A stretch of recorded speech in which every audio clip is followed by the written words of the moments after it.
Marketing and selling is essential in your online business.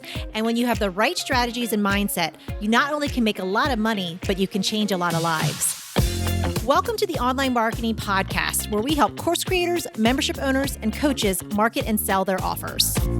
We're your hosts, Paul and Melissa Pruitt. Let's dive in and get started. Today's topic is super juicy. We are talking about top mistakes business owners make when they're building an audience. Oh my goodness. Mistakes? Yes, we're entrepreneurs. We don't make mistakes. Sometimes we make some mistakes. You make some mistakes? Okay. I'm really excited about this because I think this is where so many people fail, because I tell you what, it's like speaking. If you are in front of the wrong room of people, it doesn't matter how good your messaging is or your offer or what you put into the market. We really need to tune in that audience. I think this is so key. So I'm really excited to talk about this today. Yeah. Having the right audience in front of you is key, because you have an offer, you have something amazing to share with your people, but you got to have the right people that are interested in what you do and have that problem that you can solve. Yeah. And you know what? A lot of us, we're experts, right? So we walked the path through the years. So sometimes it's taken trial and error and gone through a long period of time a lot of times. And what happens though, I think, we forget what we were thinking, what we were saying, how we were feeling, and like what we were doing back in the day, like back when we were new, when we were brand new, when we just started that journey. And I think a lot of times we had to go back and actually do the research to really connect with our audience, like back in that space. Yeah. So this is where you rewind. You put on the hat of back in the day when you were first getting started with whatever it is that what you're doing. Think about where your audience is coming from and do that research. Really think back, think about all the things that they're doing, what a day in the life is like for them, what they're feeling, what they're going through, because that is really going to help you tune in into the needs that they have, the desires that they have, the pain points that they're experiencing, and what you can help them with on the other side. And if you really think about it, because that's so key, because like we do follow people, right? We follow brands and companies and people. And a lot of times we're like, oh my goodness, they get me.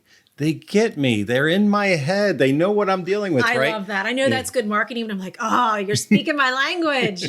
But think about it. They're speaking my language as the consumer, as the person that would want to follow, right? So it's not really all about them. It's about me. It's about me being the listener, the viewer, the consumer of that content, of that offer, right? Yeah, absolutely. Yeah. And it really starts with doing the market research. Like I think a lot of us don't take the time to rewind back and actually take the time to like see the conversations that our people are in, so that we can make sure we have relevant conversations in our social media. Yeah. And when you do the research, then the next natural step is to have content that speaks to those things that your audience is asking about, that's inquiring about, that's interested in.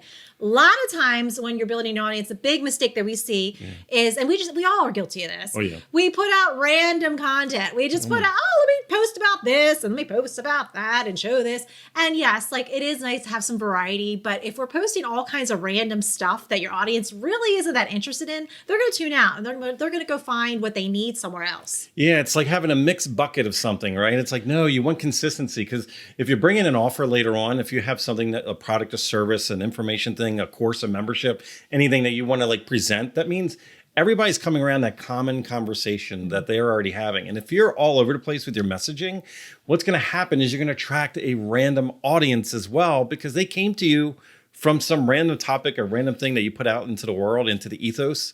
And then what will happen is when you go to make that offer, you have a lot of people that are really not really aligned with what you're trying to present them. Yeah, you have to be super intentional with your content. So do the research and then be intentional. And then when you put out that content, you've delivered what they're looking for. It's exactly what they're looking for. That's what we want. Yeah. You know, another thing that I realize is that a lot of people, it feels like their social media, when they're trying to get their audience and they're trying to build a thing, it's almost like they're a 24-hour day like infomercial. They're like, buy my thing, buy my thing, buy my thing, buy my thing, buy my thing. And we talk about it all the time, but a lot of people didn't wake up this morning like wanting to buy your thing. And this is what's really important, because I think a lot of people accidentally, they don't realize it, like they're like selling all the time. And a lot of it, unless it's like Super Bowl and like funny commercials, like a lot of us, when you watch, TV, like traditional TV, not like the replay stuff where you can skip the commercials, but what do? We skip the commercials, don't we? Or we turn the channel when the commercial comes on, or if a radio station's on and it's our favorite song, and then what do? We skip and go to another station the moment that commercials come on, right? So there's a lot of technology that kind of skips all that stuff for us these days, but we have to pay for it, right? So what's really interesting though is like we need to stop selling all the time because people are going to follow commercial. Yeah, so this is where connection is super important. This Yeah. is where it's a combination of letting them know what it is that you do, but then connecting with them, getting to know your audience, asking questions about them, starting a two-way conversation with them. And when you can build that connection piece, when it is appropriate in the right time, then you start to let them know, hey, I know that you have this challenge, this problem, this situation. I have a solution for you. So it's a nice combination, connecting and selling, and the two work hand in hand together. You know where I think a lot of people freeze up though? Yeah. Is like they think they just want to like wake up and have this huge following, Yeah. right? Oh yeah, It's like, well, don't we all want that? Yeah, we just want a little magic pixie dust just go, psh, like a Cinderella moment type thing. And it's like, you know what? We have to start at zero. We have to start where we're at. You do not need a big audience to be successful.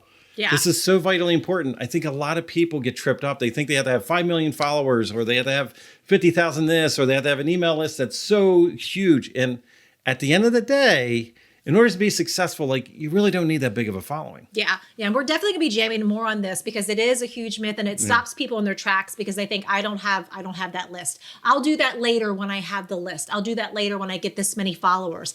And no, you don't need to do that. Don't wait. Get yourself out there, start putting your offers out there, let people know how you can help them out. Because again, coming back to that connection piece, when you have a really connected audience that loves what you do, loves what you're all about, loves what you stand for, it doesn't really matter how big your audience is. It's a matter how connected you are to them. You know, I really think like locally, there's a couple of restaurants, they have like lines out the door, Yes. right? And what's really funny, like they don't do social media all that well. So it's like their audience, like if you think like in the online space specifically, it's like they should not be successful. But you know what? They're tuned in, like what they provide and what they talk about, what they do. They don't need a big, huge audience in order to be successful. Where you probably have others that are like, that's all they're doing is they're just focused on building that audience, but they're not actually connecting with their customer. And that gap is what's so vitally important, what's successful or not. We see people all the time, the vanity metrics, like these big, huge numbers that they actually did, but they're not actually successful. Behind the scenes, it looks good, but it's just a facade. And we don't want that to happen for you. We really want to bring you in. And you know what? The best step to do is to really go back, pull the curtain back, do super ninja stuff.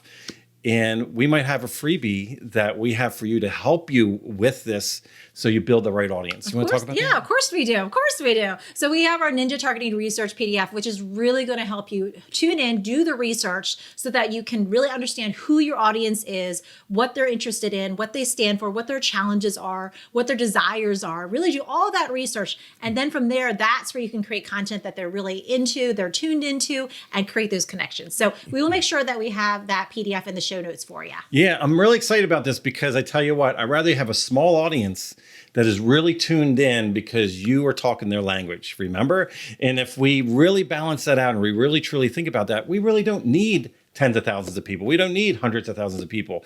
If we have the right people, you can have a very small list, a very small following that is so aligned that whatever you present them, they're just raving fans. They're just going to like invest right into it. So this is a really exciting topic today. Yes, lots of fun stuff to think about. So make sure if you love the show, please subscribe. Tell all your friends about it. We are here. We love talking about online marketing strategies. So you know what? Until we meet again, remember, marketing matters. Thanks for listening to the Online Marketing Podcast. Be sure to subscribe to our show for free strategies and tips to market and sell your offers. If you would like to work with us and our team to help you snap up more sales and incredible clients with a stellar marketing strategy that works, go to adaptivemembership.com and sign up for our wait list. We have a limited number of spots in our exclusive program to set you up for success and take action. We're waiting for you at adaptivemembership.com.